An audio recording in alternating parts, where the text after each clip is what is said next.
అర్బాహ్ అంటే ఎడారి అని అర్థం. ఈ ద్వీపకల్పంలో చాలా భాగం ఎడారి ఉండడంతో ఈ ద్వీపకల్పాన్ని అరేబియాగా పిలుస్తారు.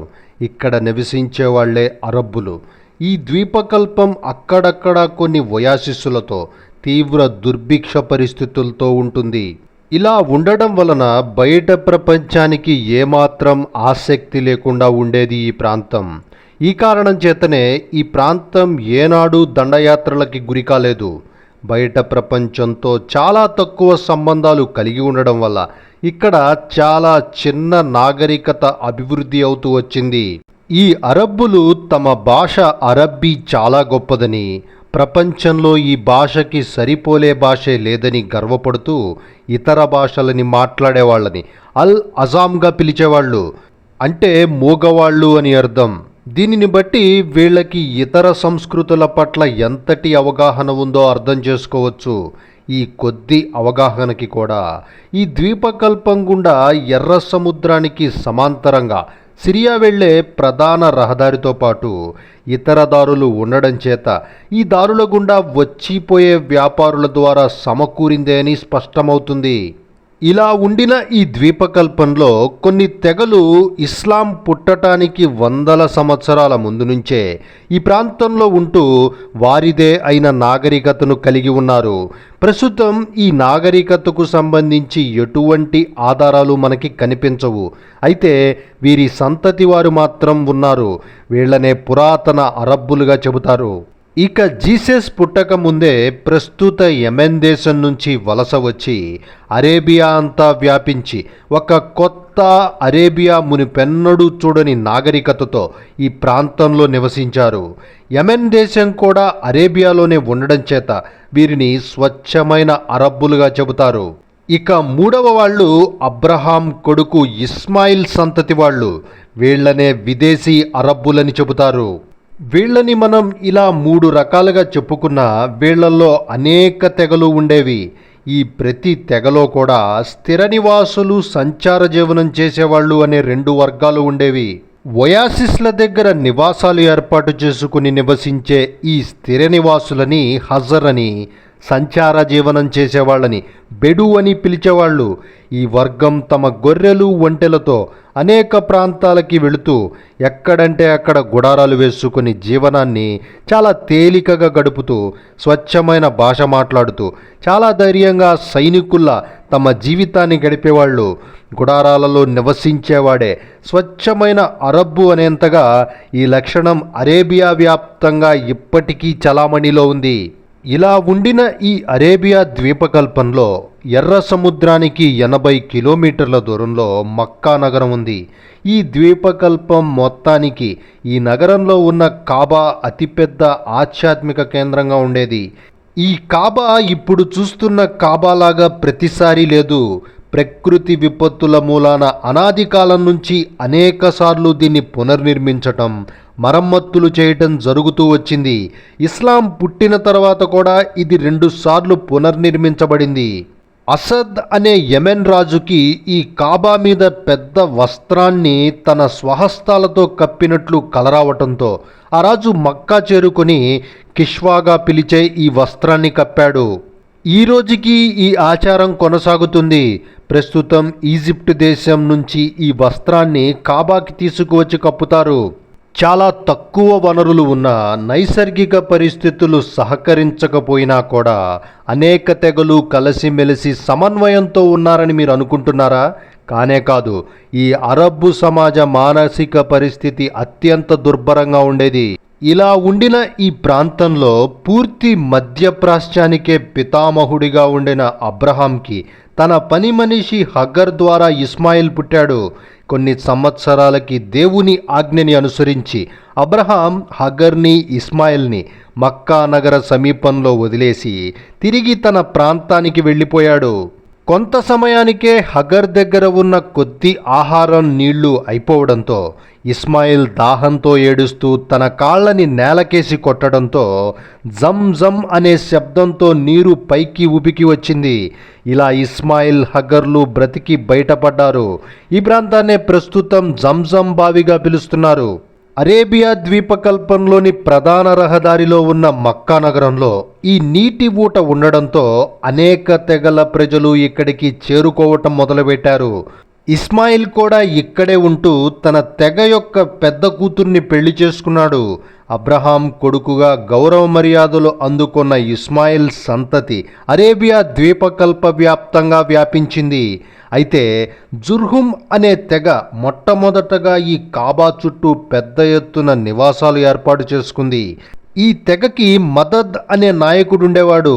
ఇలా వీళ్ళు ఈ మక్కా నగరానికి నాయకులుగా చాలా సంవత్సరాలు కొనసాగారు. ఆ తరువాత కుజ్జా అనే మరొక తెగ ఈ నగర పరిపాలనని చూసింది. వీరి తర్వాత ఇస్మాయిల్ సంతతికి ఈ నగర పరిపాలనా బాధ్యతలు వచ్చాయి. ఈ సమయానికి మక్కా నగరం ఘర్షణలతో పూర్తిగా నాశనమై జంజం బావిని పూర్తిగా ధ్వంసం చేసేశారు. ఈ ఇస్మాయిల్ సంతతిలో కుస్సాయి అనేవాడు అరేబియా వ్యాప్తంగా చెదిరిపోయి ఉన్న ఇస్మాయిల్ సంతతి వారందరినీ మక్కాకి రావలసిందిగా ఆహ్వానించి కాబా చుట్టూ వారికి నివాస గృహాలు ఏర్పరిచి మక్కాని పెద్ద నగరంగా మార్చాడు. దీంతో ఇస్మాయిల్ తెగవారిని ఖురైష్ అని పిలవటం మొదలుపెట్టారు. ఖురైష్ అంటే ప్రజలని పోగు చేసేవాడు అని అర్థం. ఈ కుస్సాయి మక్కాని సందర్శించే యాత్రికులకి ఆహారం నీళ్లని ఏర్పాటు చేసి కాబాకి రక్షణ ఏర్పాట్లు కల్పించి కొన్ని రకాలైన చట్టాలని తీసుకొచ్చి సైన్యాన్ని కూడా సమకూర్చుకుని హౌస్ ఆఫ్ అసెంబ్లీ అనే భవనాన్ని నిర్మించుకుని వివిధ తెగల పెద్దలతో చర్చించి నిర్ణయాలు తీసుకునే ఏర్పాటు చేశాడు. ఇతని తరువాత ఇతని మనమడు హషీం కూడా ఈ విధానాలనే కొనసాగించి ఖురైష్ తెగకి మక్కాలో తిరుగు లేకుండా చేశాడు. ఈ హషీం కొడుకే అబ్దుల్ ముతాలిబ్. ఈ సమయానికి అంతకుముందు ఘర్షణల్లో ధ్వంసమై జంజం బావి కనిపించకుండా పూడిపోయి ఉంది. దీంతోపాటు ఘర్షణల సమయంలో ఈ బావిలో విలువైన వస్తువులు బంగారం దాచారని తెలియడంతో ఈ బావి మీద ప్రజల్లో చాలా ఆసక్తి ఉండేది. ఈ అబ్దుల్ ముతాలిబ్ చాలా రోజులు కష్టపడి ఈ జంజంని దానిలోని సంపదని వెతికి పట్టుకున్నాడు. దీంతో ముతాలిబ్కి అరబ్బు ప్రజల్లో మంచి ఆదరణ లభించింది. ఈ సమయానికి అరేబియా అత్యంత అనాగరిక సమాజాన్ని కలిగి ఉండేది. అందుకే చరిత్రకారులు ఈ సమయాన్ని ద డేస్ ఆఫ్ ఇగ్నోరెన్స్గా చెబుతారు. ఇస్మాయిల్ బ్రతికి ఉన్న సమయంలో ఆ తరువాత కూడా ఒకే దేవుణ్ణి ఆరాధించినప్పటికీ నిదానంగా అనేక మంది దేవుళ్ళని పూజించటం మొదలుపెట్టారు. కుజ్జా కాబాకి సంరక్షకుడిగా ఉన్నప్పుడు మక్కా నుంచి వ్యాపార నిమిత్తం సిరియా వెళ్ళాడు. సిరియా నుంచి ఒక దేవతా విగ్రహాన్ని తెచ్చి కాబాలో ప్రతిష్ఠించాడు. ఇలా అరేబియన్ తెగలు విగ్రహారాధనని మొదలుపెట్టారు. ఇది మొదలు ఏ తెగకు చెందిన వ్యాపారి సిరియా వెళ్ళినా ఒక విగ్రహాన్ని తెచ్చి కాబా చుట్టూ ప్రతిష్ఠించటం మొదలుపెట్టారు. ఈ సమయానికి కాబాలో సుమారు 360 దేవతా విగ్రహాలు ఉండేవని తెలుస్తుంది. వీటితో పాటు అరేబియాలోని ప్రతి తెగకు వారిదే అయిన ప్రత్యేక దేవతామూర్తి ఉండేది. ఇలా ఈ మక్కా నగరం నుంచి పూర్తి అరేబియాకి కూడా విగ్రహారాధన వ్యాపించింది. అబ్రహాం అతని కొడుకు ఇస్మాయిల్ చెప్పిన ఏర్పరిచిన విషయాలన్నీ పూర్తిగా మరుగున పడిపోయాయి. ఈ అరబ్బుల్లో కొన్ని తెగలు దేవుణ్ణి నమ్మకుండా ఉండేవాళ్ళు. గ్రహాలని, సూర్యుణ్ణి, చంద్రుణ్ణి పూజిస్తూ బలులు ఇస్తూ ఉండే కొన్ని తెగలు ఉండేవి. వీళ్ళని సబెయిన్స్ అని పిలిచేవాళ్ళు. చాలా అంటే చాలా తక్కువగా అబ్రహాం చెప్పిన మతాన్ని ఆచరిస్తూ కొన్ని తెగలు ఉండేవి. వీళ్ళని హనీఫ్స్ అని పిలిచేవాళ్ళు. అలాగే ద్వీపకల్పంలోని నజ్రామ్ అనే పట్టణం క్రైస్తవులకి ప్రధాన కేంద్రంగా ఉండేది. ఖైబర్ మరియు యాత్రిబ్ పట్టణాలలో యూదులు ఎక్కువగా ఉండేవాళ్ళు. ఈ యాత్రిబ్నే ప్రస్తుతం మదీనాగా పిలుస్తున్నాం. వీరు అనేక లోపాలతో ఉన్న క్రైస్తవాన్ని, యూదు మతాన్ని అవలంబించేవాళ్ళు. 500 సంవత్సరాల పాటు క్రైస్తవాన్ని ఈ ప్రాంతంలో ప్రచారం చేసిన ఈ అరబ్బు ప్రజల్ని ఏమాత్రం మతం మార్చలేకపోయారు. కాబా మీద అరబ్బులకి ఉన్న ప్రేమ, నమ్మకాల ముందు క్రైస్తవులు వారి మతాన్ని వ్యాపింపజేయలేకపోయారు. అస్తవ్యస్తంగా ఉన్న ఈ అరేబియా సమాజంలో స్త్రీలకి చాలా తక్కువ ప్రాధాన్యం ఉండేది. ఆడపిల్ల పుడితే కుటుంబంలో పెద్ద విపత్తు సంభవించినట్టే. ఒక తండ్రికి ఆడపిల్ల పుట్టినట్టు తెలిస్తే అతని మొహం కోపంగా ఎర్రగా మారిపోవటం అప్పటి అరేబియాలో సర్వసాధారణం. ఆడ శిశువుల్ని బ్రతికుండగానే నేలలో కప్పెట్టేవాళ్ళు. స్త్రీలకి వారసత్వ హక్కే లేదు. ఒక కుటుంబంలో పుట్టిన ఆడపిల్లల్ని సవతి సోదరులకిచ్చి పెళ్లి చేసి వారి మీద పూర్తి అధికారాలని వారికే అప్పగించేసేవాళ్ళు. పరదా అంటే ఏమిటో తెలియదు. స్త్రీలు ఏ మగాడితో అయినా సన్నిహితంగా మాట్లాడుతూ ఉండేవాళ్ళు. స్త్రీలు వాళ్ళకి ఇష్టం వచ్చిన మగాడిని పెళ్లి చేసుకోవచ్చు, కానీ పెళ్లి తర్వాత వాళ్ళు ఆ మగాడికి బానిసలుగా మారతారు. మగాడు ఎన్ని పెళ్ళిళ్ళైనా చేసుకోవచ్చు. తాగటం, జూదం, వ్యభిచారం చేయనివాడు ఉండేవాడు కాదు. నైతికత లేకుండా దొంగతనం, దోచుకోవటాన్ని వృత్తులుగా చేసుకునేవాళ్ళు. బానిసత్వం అనేది సమాజం యొక్క పునాదిగా ఉండేది. ప్రతిరోజు రక్తం వచ్చేటట్టు కొట్టుకునే గొడవలు అనేకం జరుగుతుండేవి. ఒక స్థిర ప్రభుత్వం అనేది ఏమీ ఉండేది కాదు. సమాజమంతా తెగలుగా, ఉపతెగలుగా ఉండేది. ఈ తెగల పెద్దలకి చాలా తక్కువ అధికారాలు ఉండేవి. కేవలం యుద్ధ సమయంలో మాత్రమే ఈ తెగ నాయకుల మాటలు వినేవాళ్ళు. మామూలు సమయాల్లో విచ్చలవిడిగా బ్రతికేవాళ్ళు. ఇంతటి అనైతికతతో ఉంటూనే అరబ్బులు ఇచ్చిన మాట తప్పకుండా నిలబెట్టుకునేవాళ్ళు. యుద్ధ సమయంలో ధైర్యంగా పోరాడుతూ, యుద్ధం ఓడిపోయిన సందర్భాల్లో చాలా ఓపికతో, చెదరని ఆత్మవిశ్వాసంతో అరబ్బులు ఉండేవాళ్ళు. ఆడవాళ్ల మీద వివక్ష చూపుతూనే కుటుంబం పట్ల అమితమైన ప్రేమని వ్యక్తపరిచేవాళ్ళు. సమాజంలో చాలా కొద్ది మందే అరబ్బీలో రాయడం తెలిసి అరబ్బీ పుస్తకాలని చదవగలిగేవాళ్ళు. ప్రతి తెగలోనూ ఆహారం, నీళ్ల కోసం కొత్త ప్రాంతాలకి వెళ్లాల్సి వచ్చినప్పుడు ఇలాంటి వ్యక్తులని సంప్రదించి వారి సలహా మేరకు నడుచుకునేవాళ్ళు. మక్కాకి సమీపంలోని ఉకజ్ దగ్గర ప్రతి సంవత్సరం సాహిత్య ఉత్సవం జరిపి పోటీలు నిర్వహించేవాళ్ళు. వీటిల్లో గెలిచిన సాహిత్యాన్ని కాబా మీద కప్పే వస్త్రం మీద బంగారు అక్షరాలతో రాసేవాళ్ళు. ఈ కాలంలో వెలువడిన పద్యాలు ఇప్పటికీ ఇస్లామిక్ ప్రపంచంలో వినిపిస్తాయి. ఇంతటి సంక్లిష్టమైన అరబ్ ప్రపంచానికి కేంద్రంగా ఉన్న మక్కాలోని కాబా పర్యవేక్షకుడు అబ్దుల్ ముతాలిబ్కి ఒక్కడే కొడుకు ఉండడంతో ఎక్కువ మంది కోసం కాబాలో ప్రార్థనలు చేస్తే 10 మంది సంతానం పుట్టారు.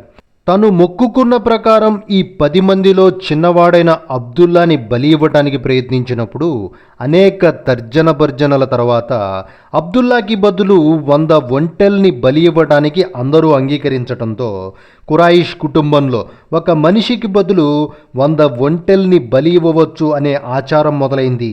ఇలా బలి నుంచి తప్పించుకున్న అబ్దుల్లాకి 20 ఏళ్ల వయసులో అమీనా అనే అమ్మాయితో పెళ్లి చేశారు. ఈ పెళ్లి జరిగిన కొద్ది నెలలకే అబ్దుల్లా వ్యాపార నిమిత్తం సిరియా వెళ్లి వస్తూ యాత్రిబ్ దగ్గర మరణించాడు. అబ్దుల్లా తండ్రి అబ్దుల్ ముతాలిబ్ చాలా బాధపడ్డాడు. ఈ సమయానికి అమీనా గర్భంతో ఉంది. ఇదే సమయంలో అబిస్సినియా అంటే ప్రస్తుత ఇథియోపియా రాజ్య క్రైస్తవ చక్రవర్తి కింద యెమెన్ ప్రాంత గవర్నర్గా పరిపాలిస్తున్న అబ్రహా అరేబియా ద్వీపకల్పంలోని ప్రధాన ప్రార్థనా మందిరంగా ఉన్న కాబా విశిష్టతని తగ్గించేలా యెమెన్ రాజధాని సానాలో అతిపెద్ద చర్చ్ని కట్టించాడు. అరబ్బులు దీన్ని తీవ్రంగా వ్యతిరేకించారు. అరబ్బు తెగకు చెందిన ఒక వ్యక్తి సానాలోని ఈ చర్చిలోకి వెళ్ళి అపవిత్రం చేశాడు. ఇది పెద్ద గొడవగా మారడంతో అబ్రహా మక్కా మీదకి పెద్ద సైన్యాలతో కాబాని ధ్వంసం చేయడానికి బయలుదేరాడు. మక్కా శివార్లలో శిబిరం ఏర్పాటు చేసుకుని అబ్దుల్ ముతాలిబ్ ఒంటెల గుంపుని పట్టుకున్నాడు.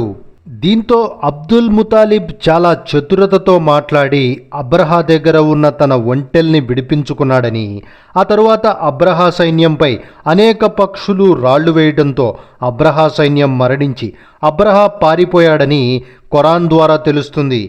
ఈ అబ్రహా సైన్యంలో ఏనుగులు కూడా ఉండడంతో ఏనుగుల్ని ఎప్పుడూ చూడని అరబ్బులకి చాలా ఆశ్చర్యంగా అనిపించి ఈ సైన్యాన్ని పీపుల్ ఆఫ్ ఎలిఫెంట్ అని పిలుస్తూ ఈ సంవత్సరాన్ని ఎలిఫెంట్ ఇయర్గా చెప్పుకున్నారు. ఈ యుద్ధం ముగిసిన 53వ రోజు అమీనాకి మగబిడ్డ పుట్టడంతో అబ్దుల్ ముతాలిబ్ ఈ బిడ్డని కాబా దగ్గరికి తీసుకెళ్లి ప్రార్థించి మహమ్మద్ అని పేరు పెట్టాడు. కొన్ని రోజులు మహమ్మద్ వాళ్ళ అమ్మ దగ్గర ఉన్న తరువాత ఈ కురైష్ తెగ ఆచారం ప్రకారం వారి తెగలోని సంచార వర్గమైన బెడు మంత్రస్సాని హలీమాకిచ్చారు. 2 ఏళ్లు హలీమా దగ్గర పెరిగిన మహమ్మద్ని మక్కాలో కరువు పరిస్థితులు ఉండడంతో మరొక 3 ఏళ్లు హలీమా పెంచింది.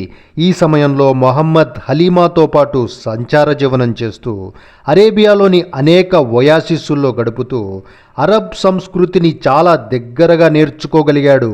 మొహమ్మద్కి 5 సంవత్సరాల వయసున్నప్పుడు హలీమా మహమ్మద్ని అమీనాకిచ్చింది. వెంటనే మహమ్మద్ని తీసుకుని అమీనా మదీనాలోని తన పుట్టింటికి వెళుతూ అబ్వా అనే ప్రాంతంలో మరణించింది. ఆ తరువాత తన తాత అబ్దుల్ ముతాలిబ్ మహమ్మద్ని 3 సంవత్సరాలు పెంచి మరణ సమయంలో తన మరొక కొడుకు మహమ్మద్కి పెదనాన్న అయిన అబూ తాలిబ్కి అప్పగించాడు.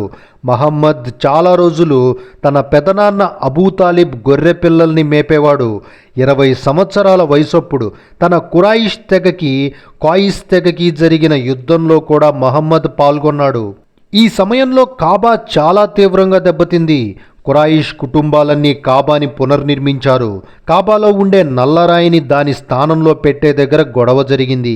ఈ రాయిని మేము అమరుస్తామంటే మేము అమరుస్తామని కొట్టుకొని చాలామంది చనిపోవడంతో కొన్ని సంవత్సరాల పాటు కాబాని మూసేశారు. ఈ వివాదాన్ని మహమ్మద్ పరిష్కరించి నల్లరాయిని ప్రతిష్ఠించి కాబాని తిరిగి తెరిపించాడు. ఇలా ఉండిన అరబ్ సమాజంలో చాలా అంతర్మదనంలో ఉండేవాడు మహమ్మద్. మక్కాకి 6 కిలోమీటర్ల దూరంలో ఉన్న హీరా అనే పర్వత గుహలో ధ్యానంలో గడుపుతూ ఉండేవాడు. ఇలా ఉంటున్న మహమ్మద్ మక్కాలో బాగా పేరు మోసిన విధవ అయిన ఖదీజా అనే వ్యాపారి దగ్గర పనిచేయడం మొదలుపెట్టాడు. ఈ ఖదీజా వస్తువుల్ని యెమెన్ తీసుకెళ్లి చాలా లాభాలకి అమ్ముకురావటం. అలాగే మహమ్మద్తో పాటు యెమెన్ వెళ్ళిన సేవకుడు యెమెన్లో మహమ్మద్ యొక్క ఆకర్షణీయమైన వ్యక్తిత్వానికి ఎందరో వ్యాపారులు ఫిదా అయిపోయారని చెప్పటంతో ఖదీజా మహమ్మద్ని పెళ్లి చేసుకోవాలని అడిగింది. దీనికి మహమ్మద్ కూడా అంగీకరించి 40 సంవత్సరాల వయసున్న తనకంటే 15 ఏళ్లు పెద్దదైన ఖదీజాని పెళ్లి చేసుకున్నాడు. ఇక్కడి నుంచి మహమ్మద్ అనేక రోజులు హీరా గుహలోనే గడపసాగాడు. చాలాసార్లు ఖదీజా మహమ్మద్ కోసం ఆహారాన్ని కూడా తీసుకెళ్లేది. తన 40వ సంవత్సరంలో మహమ్మద్కి హీరా గుహలో జిబ్రిల్ అనే దేవత కనబడడంతో మహమ్మద్కి జ్ఞానోదయం కలిగింది. ఈ విషయాన్నే వణికిపోతూ తన భార్య ఖదీజాకి చెప్పడంతో ఖదీజా బైబిల్ బాగా తెలిసిన తన స్నేహితురాలు వరాకాని అడిగింది. వరాకా ఇదే దేవత మోసెస్కి కూడా కనిపించిందని చెప్పింది.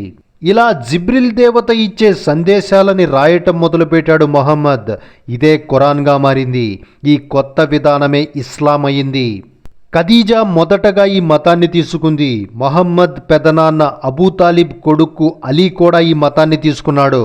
వీరితో పాటు అబూబాకర్ అనే మహమ్మద్ స్నేహితుడు కూడా ఈ మతాన్ని తీసుకున్నాడు. ఈ అబూబాకర్ మక్కాలో పేరు మోసిన వ్యాపారి. మొదట 3 సంవత్సరాలు మొహమ్మద్ చాలా రహస్యంగా ఈ ఇస్లాం బోధనలు చేసేవాడు. మొహమ్మద్ కుటుంబ సన్నిహితులు అబూబాకర్ స్నేహితులకి మాత్రమే ఈ బోధనలు చేసేవాళ్ళు. నిదానంగా ఈ కొత్త మతానికి ఆకర్షణ పెరగసాగింది. ఆ తర్వాత మహమ్మద్ ఈ నూతన మతాన్ని బహిర్గతపరచాలనే ఉద్దేశంతో మక్కా సమీపంలోని సఫా అనే కొండ మీదకి తన కురైష్ తెగ వాళ్ళందరినీ పిలిచి ఈ నూతన మతం యొక్క ఒక్కడే దేవుడు అనే విధానాన్ని తెలియజేశాడు. కురైష్ తెగలోని అందరూ మహమ్మద్ని వినిన తరువాత మహమ్మద్ బాబాయి ఒకరు లెగిసి, ఎందుకు నీ జీవితాన్ని నాశనం చేసుకుంటావు, దీనికా మమ్మల్ని అందరినీ పిలిచింది అని వెళ్ళిపోయాడు. ఆ తరువాత కొన్ని రోజులకి రాత్రి భోజనానికి అందరినీ ఆహ్వానించి భోజనం తరువాత ప్రవచనం చేశాడు మహమ్మద్. గదంతా చాలాసేపు నిశ్శబ్దంగా ఉండిపోయింది. అప్పుడు అలీ లెగిసి కళ్ళెమ్మట నీళ్లతో ఈ ఉద్యమంలో నేను భాగస్వామినవుతాను అని భావోద్వేగంతో చెప్పడంతో అక్కడ ఉన్న మిగిలిన వాళ్ళంతా పెద్దగా నవ్వి మహమ్మద్ని తిట్టుకుంటూ గొణుక్కుంటూ అక్కడి నుంచి వెళ్ళిపోయారు. మరొక సందర్భంలో కాబా దగ్గరికి వెళ్ళిన మహమ్మద్ విగ్రహారాధన చేయొద్దని తన నూతన విధానాన్ని చెప్పసాగాడు. దీంతో తిరగబడ్డ ప్రజలు మహమ్మద్ గొంతు పిసకటం మొదలుపెట్టారు. మహమ్మద్కి రక్షణగా వచ్చిన హరీత్ మహమ్మద్ని రక్షించాడు గాని అతను చనిపోయాడు. ఇలాంటి సంఘటనలతో కురైష్ తెగ పెద్దలు మహమ్మద్ పెదనాన్న మరియు కాబా సంరక్షకుడు అబూ తాలిబ్తో సమాజంలో స్థిరంగా ఉన్న పద్ధతులకి వ్యతిరేకంగా మాట్లాడుతున్న మహమ్మద్ని సరిచేయాలని 2-3 సార్లు చెప్పారు.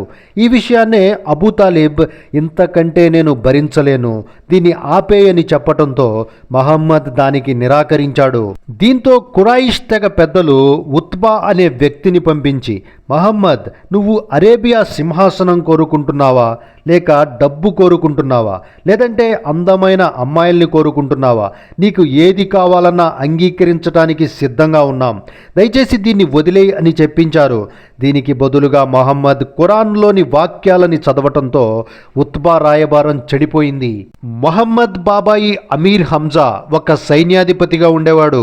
అప్పటికి మక్కాలో అందరికంటే బలవంతుడైన అబూజల్ మహమ్మద్ గురించి చాలా తేలికగా మాట్లాడడంతో హంజా కాబా దగ్గరికి వెళ్ళి, నేను ఇప్పుడే ఇస్లాం తీసుకుంటున్నాను, ధైర్యం ఉన్నవాడెవడైనా ఉంటే ఆపండి అని అనడంతో అబూజల్ మనుషులు తిరగబడడం, అబూజల్ వాళ్ళని వారించటం జరిగింది.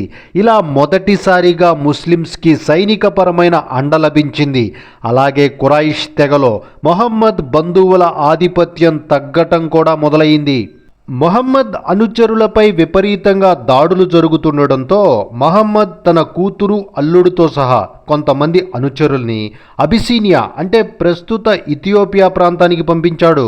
కురైష్ తెగ పెద్దలు ఇథియోపియా రాజు దగ్గరికి రాయబారిని పంపి ఈ ముస్లిమ్స్ జీసస్కి వ్యతిరేకులు అని చెప్పించినా కానీ ఫలితం లేకుండా ఉండింది.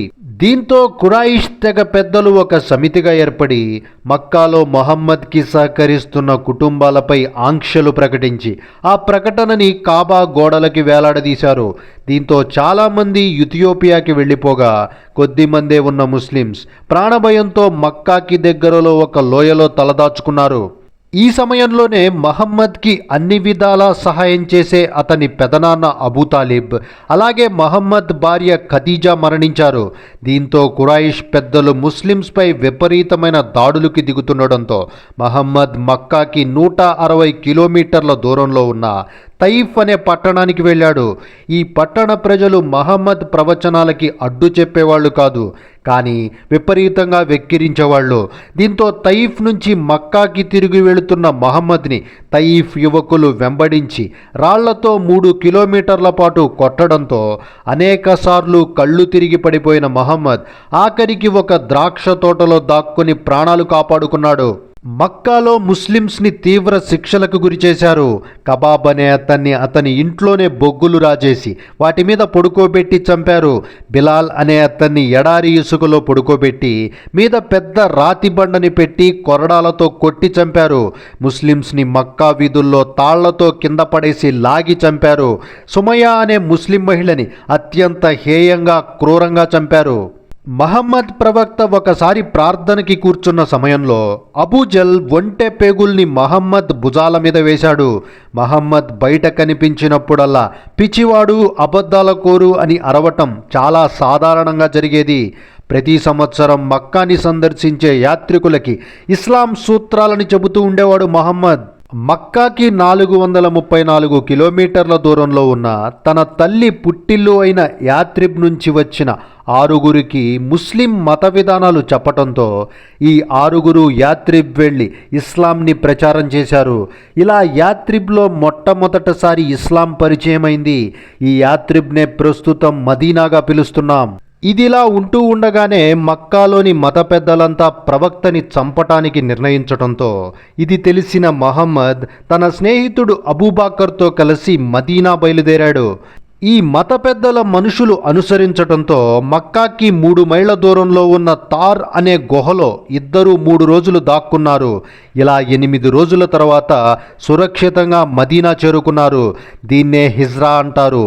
ఇక్కడి నుంచే ముస్లిం క్యాలెండర్ మొదలవుతుంది. మదీనాలోని ముస్లిమ్స్ అందరూ గొప్ప స్వాగతం పలికారు. మదీనాలో మొదటి మసీద్ నిర్మాణం జరిగింది. ఈ మసీద్లోనే మహమ్మద్ ఎక్కువ రోజులు ఉన్నాడు. ఈ మసీద్లోనే అరేబియాలోని ప్రతి తెగకు సంబంధించిన రాయబార కార్యాలయాలు తెరిచారు. ఈ మసీదులో ఒక మూలన ఒక షెడ్ వేసి అందులో అనాథలని, ఇళ్ళు లేని వాళ్ళని ఉండనిచ్చారు.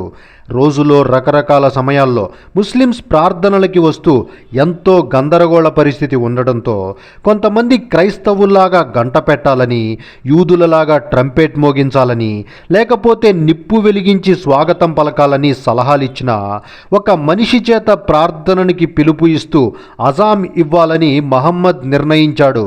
మదీనాలో ఉన్న అందరిలో మంచి గొంతు ఉన్న ఆఫ్రికన్ జాతీయుడైన బిలాల్ని ఈ పనికి నియమించారు. దీంతో అరేబియా వ్యాప్తంగా ఉన్న ముస్లిమ్స్ మదీనా చేరుకోవటం మొదలుపెట్టారు. వీరందరికీ ఆహారం, నివాసాల కోసం ఇబ్బంది అవటంతో మహమ్మద్ సలహాతో బ్రదర్హుడ్ ఏర్పడింది. దీని ప్రకారం ఇలా వచ్చిన ప్రతి శరణార్థిని కూడా మదీనాలో నివాసం ఉండే ముస్లింలు దత్తత తీసుకుని వారికి నివాస సదుపాయాలు కల్పించాలని, అలాగే ఆ యజమాని చనిపోతే ఈ దత్తత తీసుకున్న వాడికి కూడా ఆ యజమాని ఆస్తులో హక్కులు కల్పించేలా ఈ బ్రదర్హుడ్ నియమాలు పెట్టుకున్నారు. ఆ తరువాత మదీనాలో ఉన్న యూదు కులస్తులతో కూడా ఒప్పందాలు చేసుకుని ఈ కొత్త మతాన్ని విజయవంతంగా పాటించగలిగారు. మహమ్మద్ మక్కాలో ఉన్నప్పుడు ప్రార్థనలని జెరూసలం వైపు తిరిగి చేసేవాడు. మదీనాకి వచ్చిన దగ్గర నుండి మక్కా వైపు తిరిగి చేయటం ప్రారంభించారు. మదీనాకి వచ్చిన 2వ సంవత్సరం నుంచి రంజాన్ ఉపవాసాలు ఉండటం మొదలైంది. ఈ సమయంలోనే మక్కా నుంచి జరిగే దాడులని ముందే తెలుసుకోవడానికి కొంతమందిని మదీనా నుంచి మక్కా వెళ్లే దారిలో గూఢాచారులుగా నియమించారు. వీరు మక్కాకి సంబంధించిన వ్యాపార గుంపులని అడ్డగించి ఒకళ్ళని చంపటంతో మక్కాలోని ముస్లిం వ్యతిరేక మత పెద్దలు 1000 మంది సైన్యంతో మదీనా మీద దాడికి సిద్ధపడ్డారు. 313 మంది ముస్లిమ్స్తో జరిగిన ఈ యుద్ధంలో మక్కన్ సైన్యం ఓడిపోయింది. దీంతో రగిలిపోయిన మక్కన్ సైన్యాధిపతి అబూ సుఫియాన్ దీనికి ప్రతీకారం తీర్చుకోకుండా ఆడవాళ్ల దగ్గరికి వెళ్ళనని, తలస్నానం కూడా చేయనని చెప్పి 200 మంది గుర్రపు సైన్యంతో మదీనా మీద పడి ముస్లిమ్స్ ఇళ్లన్నింటినీ ధ్వంసం చేశాడు. ఇదే సంవత్సరం మహమ్మద్ తన కూతురు ఫాతిమాని తన పెదనాన్న కొడుకు అలీకి ఇచ్చి వివాహం చేశాడు. ఆ తరువాత అబూ సుఫియాన్ 3000 మంది సైన్యంతో ఉహుద్ దగ్గర 1000 మంది ముస్లింలతో తలపడ్డాడు. అయితే 300 మంది ముస్లిమ్స్ సైన్యం నుండి తప్పుకున్నారు. 700 మంది మాత్రమే మిగిలిన సైన్యంలో 100 మంది దగ్గరే ఆయుధాలున్నాయి. అయితే కొంతమంది ఆర్చర్లని కొండల్లో ముందుగానే ఉంచటంతో యుద్ధంలో గట్టిగానే పోరాడింది ముస్లిం సైన్యం. యుద్ధం గెలిచేశామనే ఆనందంలో ఆ ఆర్చర్లు కొండలు దిగి రావడంతో ఒక్కసారిగా తిరగబడ్డ మక్కన్ సైన్యాలు అనేక మంది ముస్లింలని చంపేశారు. మహమ్మదే లక్ష్యంగా పెద్ద ఎత్తున రాళ్లు విసిరారు. ఈ రాళ్ల దెబ్బలకి మహమ్మద్ పళ్ళు కూడా ఊడిపోయాయి. కానీ మొహమ్మద్ దగ్గరలోని కొండపైకి చేర్చబడి బ్రతికాడు.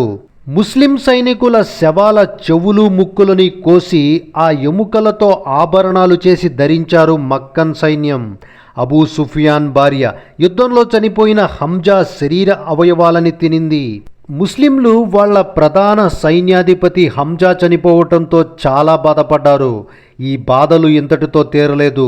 మహమ్మద్ మదీనాకి చేరిన 4వ సంవత్సరం ఒక అరేబియన్ తెగ మదీనా చేరి వారి ప్రాంతాల్లో ముస్లిం మత ప్రచార నిమిత్తం కొంతమందిని పంపించాలని కోరడంతో మహమ్మద్ 70 మందిని పంపించాడు. 4 రోజుల ప్రయాణం తర్వాత ఈ 70 మందిని మార్గం మధ్యలోనే చంపి ముక్కలు ముక్కలు చేశారు. వీరిలో ఒకణ్ణి విడిచిపెడితే అతను ఈ విషయాన్ని మహమ్మద్కి చేర్చాడు. ఒక సందర్భంలో మదీనాలో ఒక యూదు మహిళకి, ముస్లిం మహిళకి జరిగిన గొడవలో యూదు మహిళని చంపేశారు. దీంతో యూదులంతా గొడవలకి దిగటంతో మదీనాలో అల్లర్లు చెలరేగాయి. ముస్లిమ్స్ అందరూ యూదుల్ని 15 రోజుల పాటు నిర్బంధించారు. ఆ తరువాత యూదులు మదీనాని వదిలిపెట్టి వెళ్ళిపోయారు.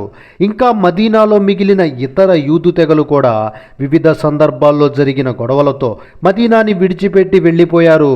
ఇలా మదీనాలో నిరాశ్రయులైన యూదులంతా ఖైబర్ అనే ప్రాంతాలకి వెళ్ళి అక్కడ నుంచి మదీనాని స్వాధీనం చేసుకోవడానికి ప్రయత్నించారు. ముస్లింలు ఈ ఖైబర్ ప్రాంతాల మీద కూడా దాడులకి దిగి విజయం సాధించారు. ఆ తరువాత ఒక 2 సంవత్సరాలు మక్కా మదీనా మధ్య శాంతి నెలకొంది. ఈ కాలంలో మక్కాలోని తెగల మధ్య గొడవలు జరిగాయి. ఇందులో ఒక వర్గం ముస్లింలతో చేతులు కలిపింది. ఇది తెలిసి కాబా దగ్గర ఈ వర్గాన్ని దారుణంగా చంపారు. అయితే 40 మంది మాత్రం మదీనాకి తప్పించుకు పారిపోయి మహమ్మద్కి ఈ విషయం తెలియజేశారు.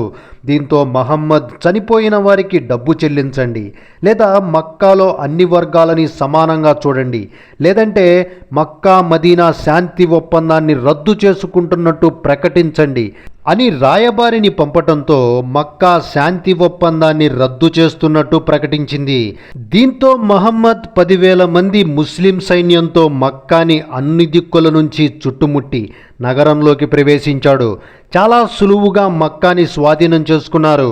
మహమ్మద్ కాబా దగ్గరికి వెళ్ళి అక్కడ ఉన్న దేవతా విగ్రహాలన్నింటినీ పగలగొట్టాడు. బిలాల్ కాబా పైకి చేరుకొని అజాం ఇవ్వటంతో కాబా చుట్టూ భారీ సంఖ్యలో చేరిన ముస్లింలతో మక్కాలో మొదటి ప్రార్థన చేశారు. మహమ్మద్ మక్కా ప్రజలని క్షమించి విడిచిపెట్టాడు. మక్కా ముస్లింల వశం అవ్వటంతో అరేబియా వ్యాప్తంగా ఉన్న ముస్లిం వ్యతిరేక తెగలు ఒక సమితిగా ఏర్పడ్డాయి. ఈ విషయం తెలిసి మహమ్మద్ 12,000 ముస్లింలని సమీకరించి హునైన్ అనే లోయ వైపుగా కదిలాడు. ఈ లోయలోని చాలా చిన్నదైన కనుమ దగ్గర జరిగిన యుద్ధంలో ముస్లిం సైన్యం గెలిచింది. కొంత సైన్యం తప్పించుకొని ఒకప్పుడు మహమ్మద్ని రాళ్లతో కొట్టిన తయిఫ్ అనే ఊరిలో దాక్కున్నారు. ఈ ఊరుని మహమ్మద్ తన సైన్యంతో 20 రోజుల పాటు దిగ్బంధించాడు.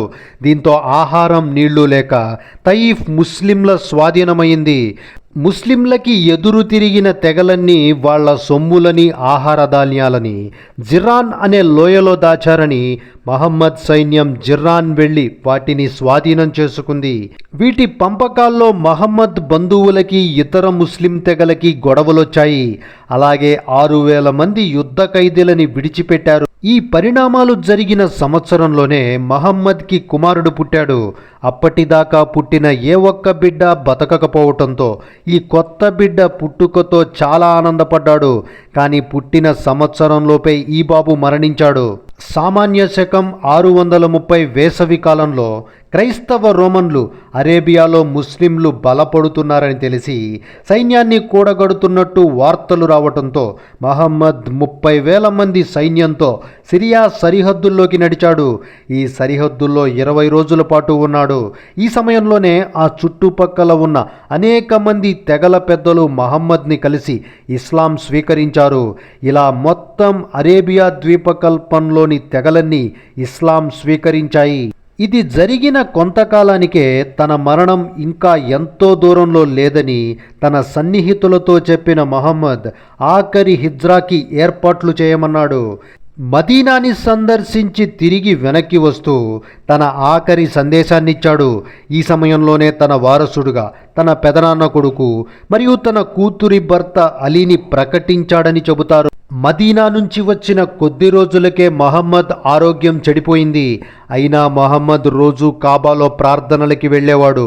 అయితే కొన్ని రోజులకి పూర్తిగా ఆరోగ్యం క్షీణించడంతో అబూబకర్ కాబాలో ప్రార్థనలకి నాయకత్వం వహించాడు. చాలా రోజులు అబూబకర్ నేతృత్వంలోనే ఈ ప్రార్థనలు జరిగాయి. ప్రార్థనలు చేయటం మాత్రం మానకండి, బానిసలను గురించి నేను చెప్పే విధానాన్ని పాటించండి అని చెప్పి 633లో మహమ్మద్ మరణించాడు. మహమ్మద్ మరణంతో అరేబియా ఖలీఫాగా ఎవరుండాలి అనే దాని మీద తీవ్ర ఘర్షణలు జరిగాయి. ఈ ఘర్షణలతో అరేబియాలోని ముస్లిం సమాజం అనేక గ్రూపులుగా విడిపోయింది. వీటిల్లో షియా, సున్నీ, ఇబాదీ అనేవి ముఖ్యమైనవి. సున్నీలు, ఇబాదీలు అబూబకర్ని బలపరిస్తే మహమ్మద్ కూతురు భర్త అలీని షియాలు బలపరిచారు. మహమ్మద్ తన ఆఖరి హిజ్రాలో మదీనా నుండి మక్కాకి వస్తూ అలీని తన వారసుడుగా చెప్పాడని షియాలు వాదిస్తే మహమ్మద్ ఆఖరి రోజుల్లో కాబాలో ప్రార్థనలకి అబూబకర్ని నియమించడాన్ని అబూబకర్ అర్హతగా సున్నీలు చెప్పసాగారు. ఇలా 1 సంవత్సరం పాటు రిద్దా యుద్ధాలు జరిగి అబూబకర్ ఖలీఫాగా నియమించబడ్డాడు. ఇది మొదలు ఈ 2 వర్గాలు ప్రపంచవ్యాప్తంగా వ్యాపించి యుద్ధాలు చేసుకోసాగారు. అరేబియా ద్వీపకల్పం మొత్తం అనేక సున్నీ దేశాలుగా విడిపోతే పర్షియాలోని ససానిద్ సామ్రాజ్యాన్ని కూల్చి షియాలు ఆక్రమించుకున్నారు. ఈ ప్రాంతాన్నే ప్రస్తుతం ఇరాన్గా పిలుస్తున్నాం. సున్నీల ఆధిపత్యంతో నిలువ నీడలేక షియాలు పర్షియన్ సామ్రాజ్యాన్ని ఎలా కూల్చారు, అలాగే పర్షియాలోని జొరాస్ట్రియన్ మతస్థులు ఎంతటి దారుణాలను ఎదుర్కొన్నారు. ప్రాణాలని అరిచేతిలో పెట్టుకుని భారత్ వచ్చిన ఈ శరణార్థులు 400 సంవత్సరాల తమ కృషి పట్టుదలతో టాటాలు, బాబాలు, మిస్త్రీలుగా భారత జాతి గర్వించదగ్గ పార్సీలుగా ఎలా ఎదిగారు లాంటి ఆసక్తికర విషయాలు నెక్స్ట్ వీడియోలో చూద్దాం. ఈ వీడియో కనుక మీకు నచ్చితే దయచేసి కమెంట్ చేయండి, షేర్ చేయండి, లైక్ చేయండి. అలాగే తప్పకుండా హైప్ కూడా చేయండి. Thank you.